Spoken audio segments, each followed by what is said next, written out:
guys, Marvel Fan 45 here, and today we're going to be discussing Lars von Trier film Antichrist, which is the first film in my Lars von Trier study. Thank you to Cinema Dave Media and the Misfit Pond who introduced me to, respectively. The Misfit Pond introduced me to Lars von Trier and art house in general, and Cinema Dave Media gave me the idea for a study. But this film, so warning to anyone who's going to watch this, I feel like I should say this.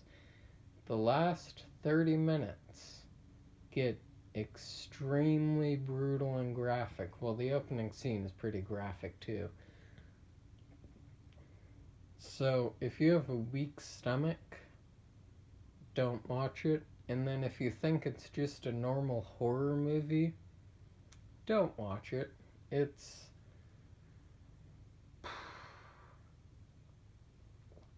hard to describe. Sorry for the bit of silence there, had a thing in my throat. But basically, this film follows the couple of Willem Dafoe and Charlotte, I can't pronounce her name, as they go into the woods and try and deal with the loss of their son. Now, it has a supernatural element to it, but you have to watch the film to see that. But this movie is a masterpiece, no question. And I'm glad Criterion released this. I'm gonna have to buy the Criterion because I watched it on Prime. But what to talk about first? So the cinematography, the opening shots, they use snow and water in amazing ways. Like, it opens with a very graphic sex scene, so that's a warning to some viewers. It's got graphic sex scenes in it and very graphic violence in it. So, yeah, but off the topic of that, sorry, I fumbled over my words there. The cinematography is amazing. I haven't seen cinematography like it. The way he moves the camera is so different than pretty much anything else I've ever seen. And the way he uses black and white in the ending and the beginning is amazing. But basically, this couple who lost their son, they go into the woods. I'm not going to tell you the reasons why, to try and get over the grieving. Like, to try and feel better. But the way Lars von Trier, because he wrote it, explores the grieving process is amazing. Oh, and another thing about this film that I found interesting. So the one Terrence Malick film I've seen song to song, but I've heard his other films use nature too. So he shows the beauty of nature. Lars von Trier shows the brutal, ugly, horrible side.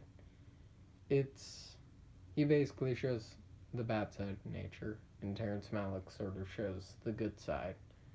So, like, in Song to Song, there are all these sort of beautiful shots. Like, I didn't enjoy the movie, but there's lots of beautiful nature shots. But in Antichrist, like, he'll have these great shots of, like, these grass fields or trees or acorns falling down, and you'll be amazed at how beautiful the shot is, but you'll also be unsettled. So, like, it's just interesting the way the two sort of compare. Because, like, I've heard Lars von Trier explores the ugly side of people, and with Antichrist, he does. Especially with the last 30 minutes. It's just an interesting character study, too. Because you've got the grieving dad, played by Willem Dafoe, who's a therapist, and the grieving mom, played by Charlotte, can't pronounce her name. And because the main movie is only 2 people, and that's amazing that they could do that. Because, once again, only 2 people throughout the entire film, but it's so entertaining. But basically, another thing I found interesting about the film is the way it's told, because it goes prologue, and then it goes chapter 1, chapter 2, chapter 3, epilogue, which I've never seen a movie told that way before. So that was pretty interesting. I gotta give Lars von Trier props for that, because that's, I guess you could say it's told in a storybook type,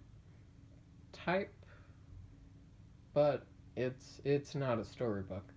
Like, from the opening, not even the opening scene, from the opening title screen, you're immersed, because it's the music too.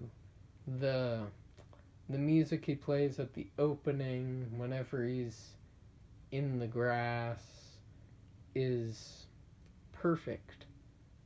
Whoever composed the film, great job. Like, in my opinion, this movie is this movie is beyond a masterpiece. Once again, I haven't seen a film like it, but I think I love movies with tons of symbolism and ambiguous endings by now. This movie has one heck of a sort of ambiguous ending that I am gonna have to rewatch this movie. I'm gonna buy it on Criterion now soon, not rent it. But I can't gush about this film enough. So the writing is great, the cinematography is great, the directing is great. But the way he uses the cinematography in the opening 2 shots where it's black and white, the way he uses rain and snow is beautiful. And then the scene where their son dies, and he knocks down 3 statues, grief, pain, and despair, which hint at what's gonna occur in the film later. But if you look at it even more closely, it's as soon as he trips, those statues fall. And if you really think, you don't really have to think about it, this isn't really that smart of a thing, but as soon as he falls down, those statues falls down, grieving process begins. It's just sort of genius.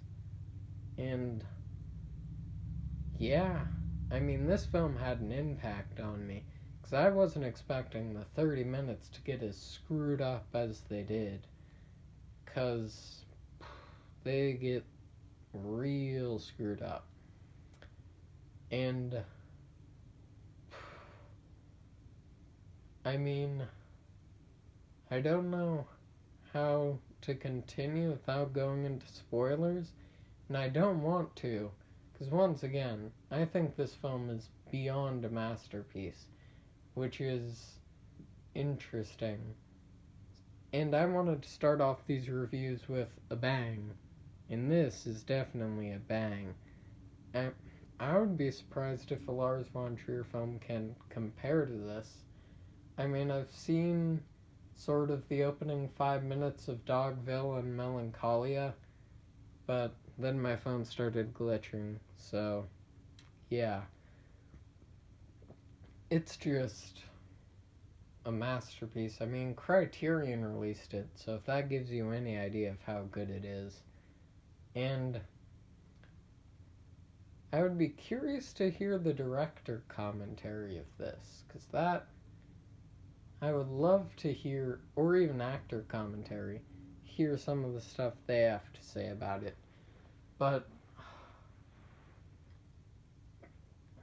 in my opinion, this is Willem Dafoe's best performance.